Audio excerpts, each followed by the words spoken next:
Graham.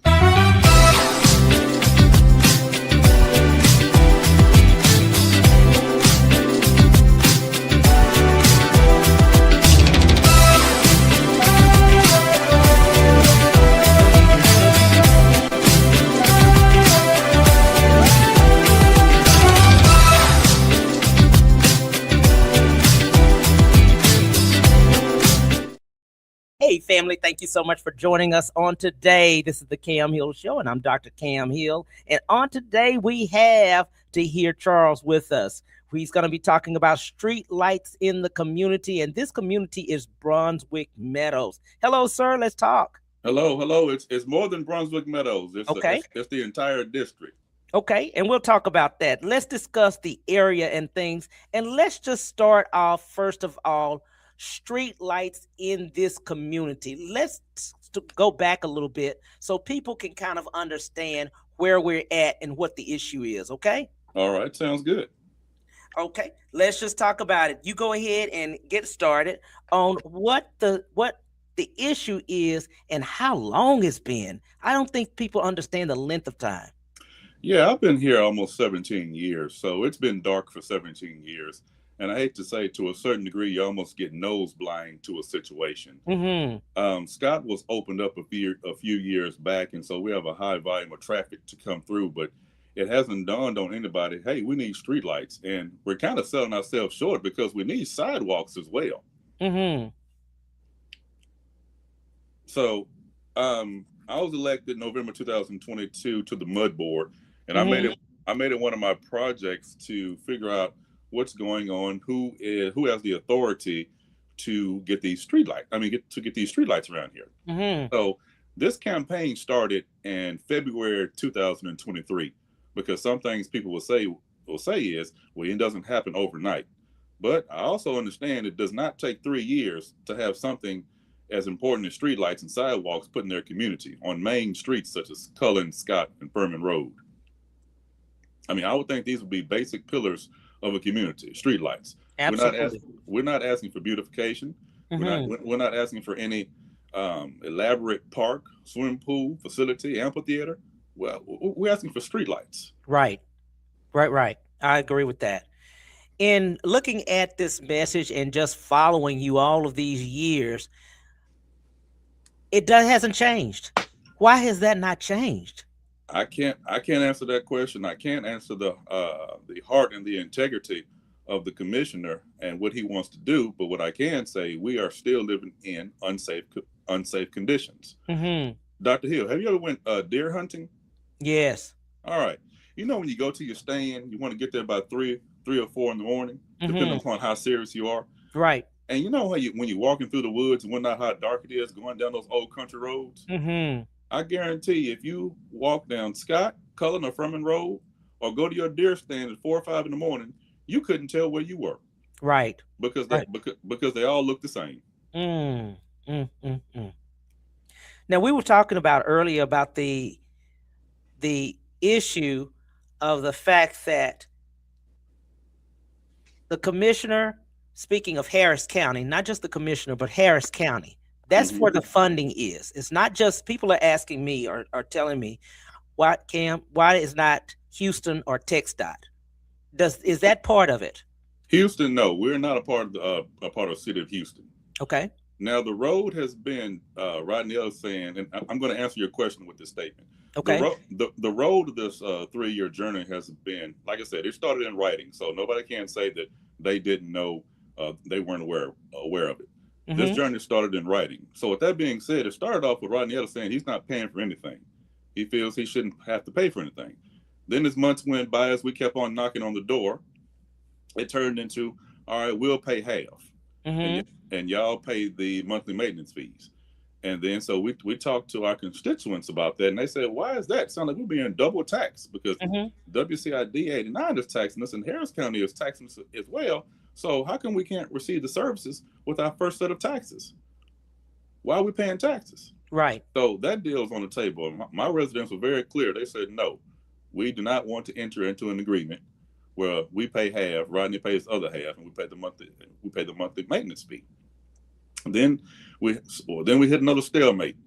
So we did a campaign where we kind of sat on the corner of Scott at nighttime with Facebook, and miraculously, a couple of months after that, maybe a couple of weeks after that, in March 2025, Rodney Ellis agreed to pay for everything. Now I'm gonna say that again. March, and this is in writing. Everything I say is in writing.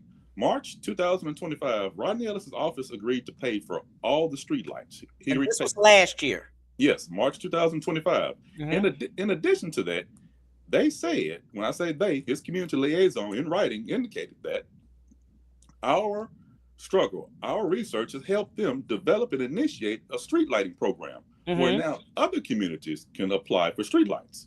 Right. And so with that being said, I was like, well, hey, do we need to apply? And they said, no, you're taken care of. Your work has helped us do what we need to do. All this is in writing. So then months went by, then the backsliding started taking place.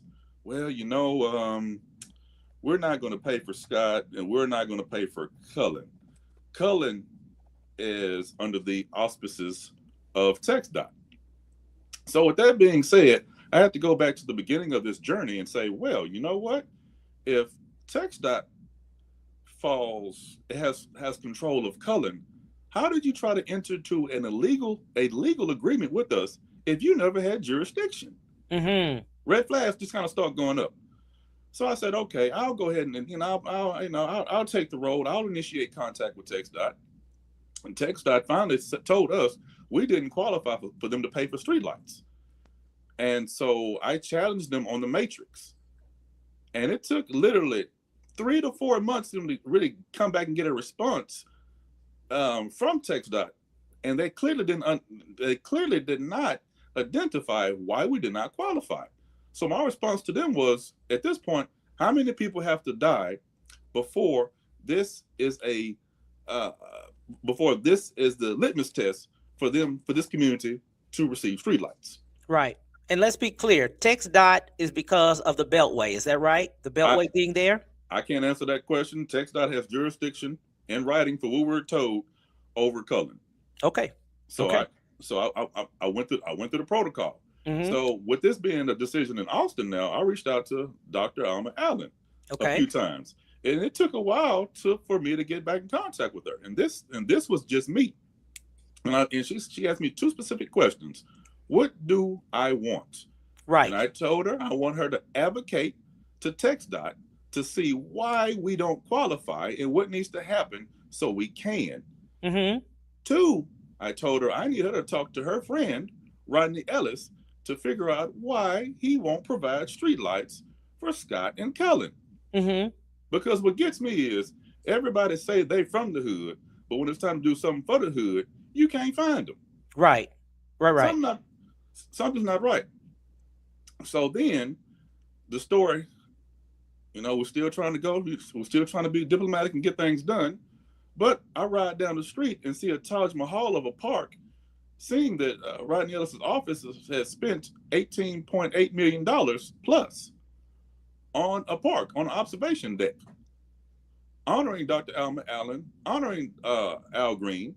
And, there's nothing wrong with honoring these people, but we need safety. Right. Before we need an observation deck. That observation park and whatnot has all the lights. Right. We want some lights. Right. That observation park deck has 2 sets of sidewalks. Listen to what I'm saying. It already had an existing sidewalk. They built another sidewalk to accompany that sidewalk. Wow. And we have nothing. Now, at some point, somebody has to say, why not us? Right. What's going on? And then then the temperature starts to rise when you see other commissioners, Leslie Briones, and I want to say every time I say her name, I want to applaud and I want to clap because you don't want everything to be a lugubrious situation. Right. Meaning she spent $16 million. No, let me say this correctly. Over $36 million in sidewalks from 24 to 25 and 25 to 26. I didn't see her community holding up signs saying what they needed. I didn't see her community marching down the street. I didn't see her community writing petition letters. There was a need. She got to it. She did it. Right. Right. Here it is. We've done petition letters. We've made phone calls. We've invited him to speak at our meetings. But I think one time we were about to have some positive traction when he was going to come, but he turned around and said he needs the biography of everybody that's going to be in the room. That's a slap in the face. Right. My biography is I pay taxes. Yes. My biography is we voted for you. So I bet if we had a check, somebody's going to donate some money, would you ask for a biography or would you just take the check and cash it? Right. I don't get it. This does not seem to be rocket science. But March of 2025, he stated, and as you said, he signed off to completely do the project. Correct. Well, better yet, maybe I should really dig down when I say he stated his office. Yes. Okay. His community liaison. Okay. Put in writing, he's going to pay for everything. Okay. And it helped them implement the streetlight initiative that they started. Okay. In other areas, not just yours. Correct. Okay. And he told you that you didn't have to apply. They not he, but they told you didn't have to apply. Yours was already done and ready to go. Correct. Yours was approved. Correct. Did it ever give you any time of when it's to start? He said it was gonna start immediately. Okay. And this is a year later. Here we are a year later. As what do they say in church? People want to backslide and backslide a little bit. And that's what we're dealing with right now. So after the March 2025, did he ever come back and say, I think you did state that he said, no, we want you to pay half, right? No, that was before then. That was before then. But right now it's still on the table that he was going to pay everything for the whole year. Okay. Correct. Nothing else after that. No. Then it turned after that. That's when the backsliding started taking place. Okay. Well, I'm not responsible for Scott. I'm not responsible for Cullen. Okay. That's when the backsliding started taking place. Right. Okay. And Scott is supposed to be part of Houston. Is that right? Part of Scott is Houston, they're stating. Correct. Yeah, it is. But we're only focusing on the part that's in the county. Okay. The city part is fine. We're addressing county needs. Right. And that county part is where? What location of the county part? We're talking from Fuquay to Beltway 8. Okay. I want people to understand the location of what we're talking about. Thank you. Yeah. So they can understand where we're at and what we're talking about. Right. Because there's a lot of misinformation, saying that, hey, the city should pay for that. That is not the city's responsibility. Unless Dr. Carolyn Shabazz want to write a check, unless she wants to write a check for it, hey, we would gladly take it. Now, this has been going on not from the start of 2023, not from the start of 2025. It's been 17 plus years. When you've been there, you still have never had it. Correct. Okay. I want people to understand how clear it is. It didn't just all of a sudden street lights were there. We don't have any lights there. No, you've never had lights there. Correct. I'm just the person that's grabbing the bull by the horn. And it's just not me. There are a lot of other people out there that's helping me because this is clearly not a one-man show. Right. But right about now, everybody's starting to get a little perturbed and upset when we see this beautiful Taj Mahal down the street being erected.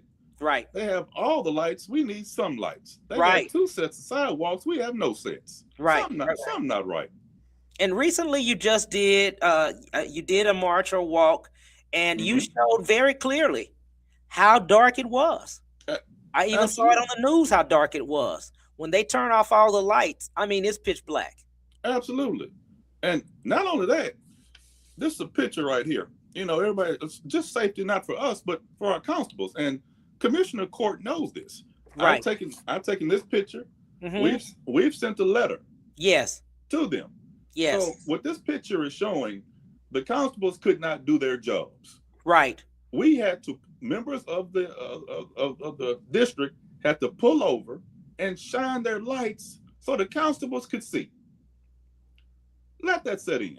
Wow. Members of the community had to pull over and shine their lights so constables could safely do their job. Because guess what? We want everybody to go home.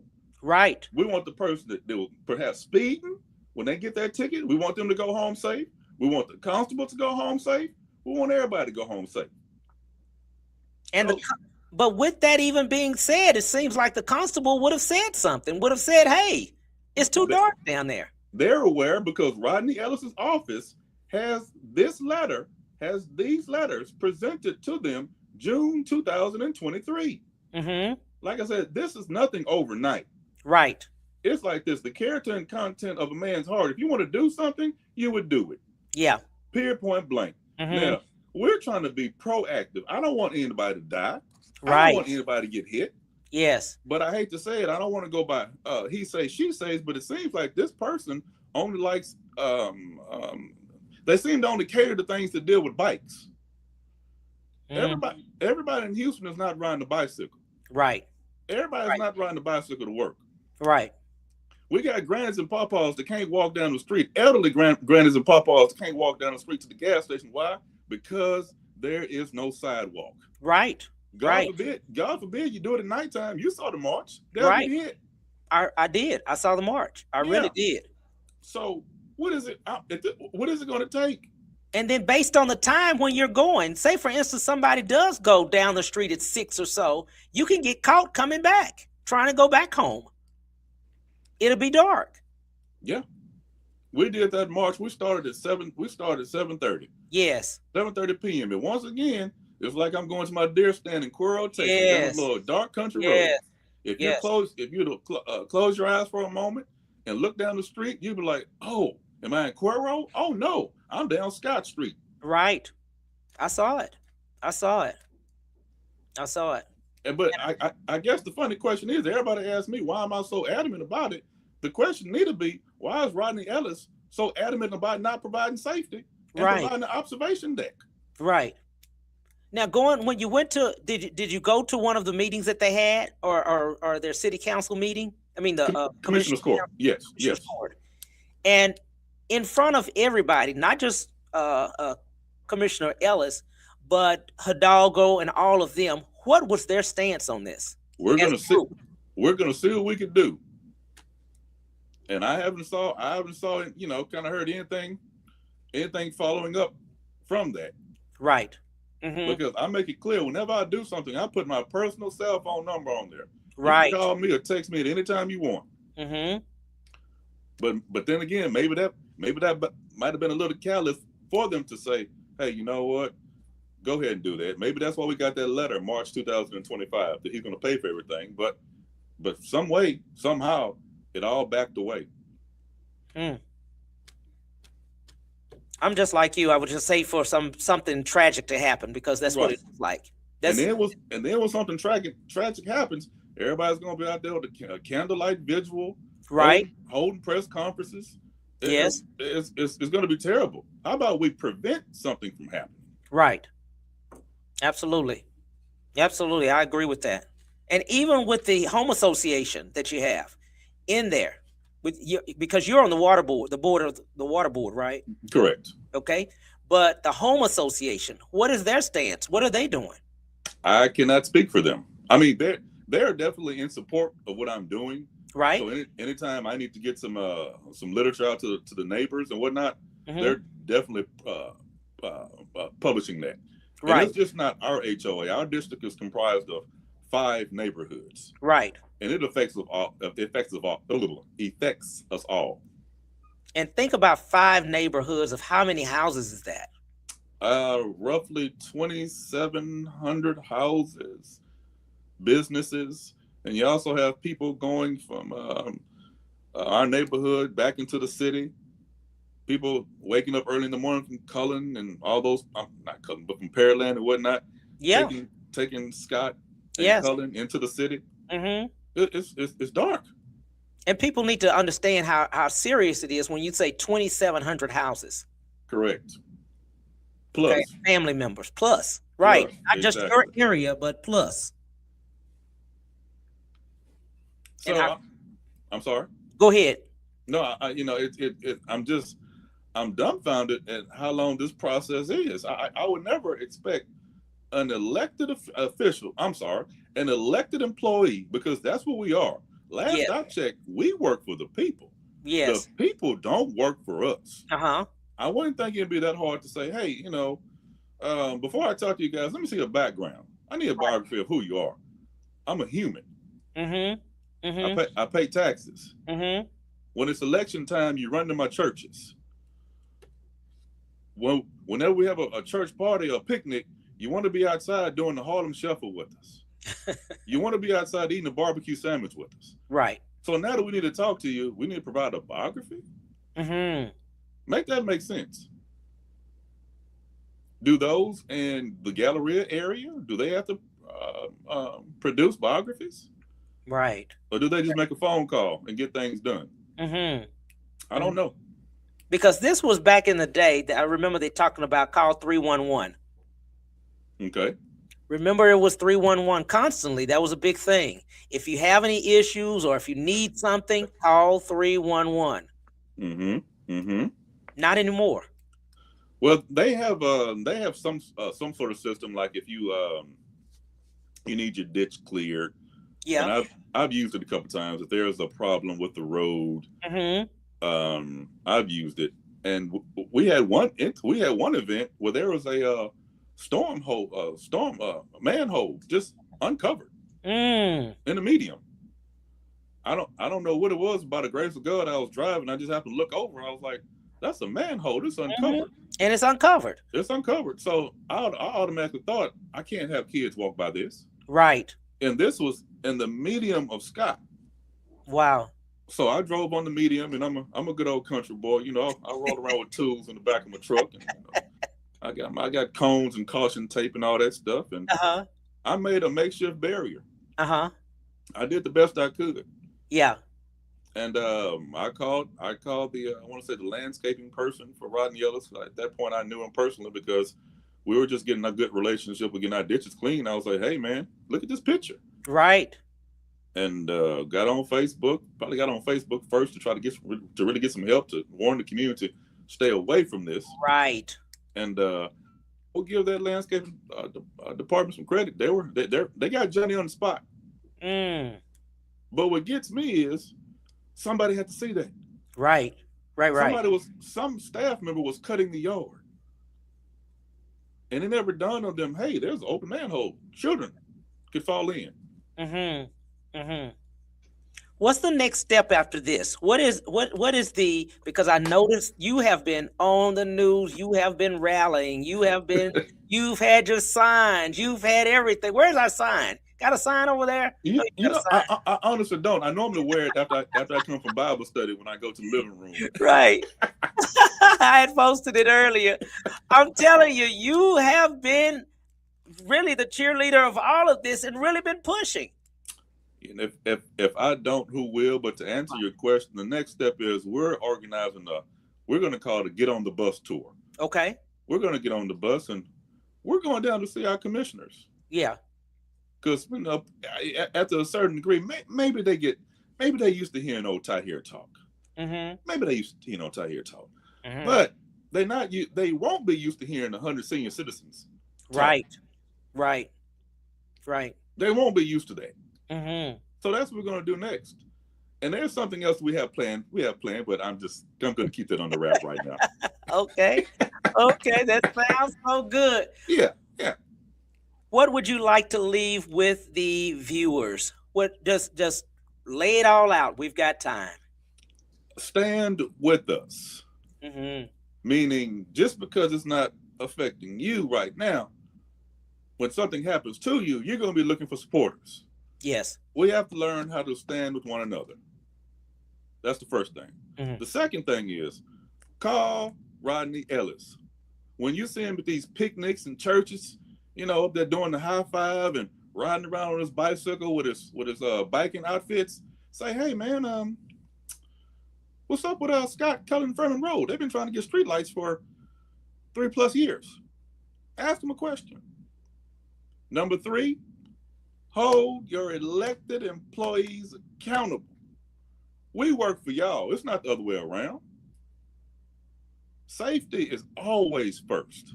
Mm-hmm. Because I never heard of somebody putting a mural up and a bad person or a miscreant rolling by saying, oh, that beautiful mural is going to keep me from blowing Miss Johnny brains out. I don't think it worked that way. Mm-hmm. And call Rodney Hill's office. Hold all your elected employees accountable. Mm-hmm. We don't mind. We for the people. Mm-hmm. Mm-hmm. Well, I thank you, sir, for everything that you are doing. We want to reiterate the location. Let's tell them again the location of where the street lights are located, so people can understand this is in Harris County. Right, it's in Harris County. It's on Scott, Cullen, and Furman Road between Fuquay and Beltway 8. It's dark. Mm-hmm. It's like you're on an old country road. Mm. And this, in a great neighborhood. This has been going on for 15 plus years, but in writing, with correspondence with Rodney Ellison's office since February 2023. Think about how many things have been constructed since February 2023. Mm-hmm. And we can't get and we can't get streetlights. Right. Something wrong with that. Right. I thank you, sir, for everything. I appreciate you. How can people get in touch with you, or how can they find out more about this, and how can they be part of it? Hey, here's my phone number, 832-541-5962. Once again, 832-541-5962. I appreciate you, my friend. Thank you, thank you, thank you for everything. And that is Mr. Charles. All right. You need to get in touch with him again. That is Scott, Cullen, and Furman. Okay, on the Harris County side. Thank you, my friend. I appreciate you, and you're gonna win this one. Oh yes, hey, it's a win for everybody. It's a win for everybody. It definitely is. Thank you, my friend. Talk to you soon. Thank you. Thank you for having me. We appreciate it. Appreciate you. All right. Bye-bye. Bye-bye. Graham.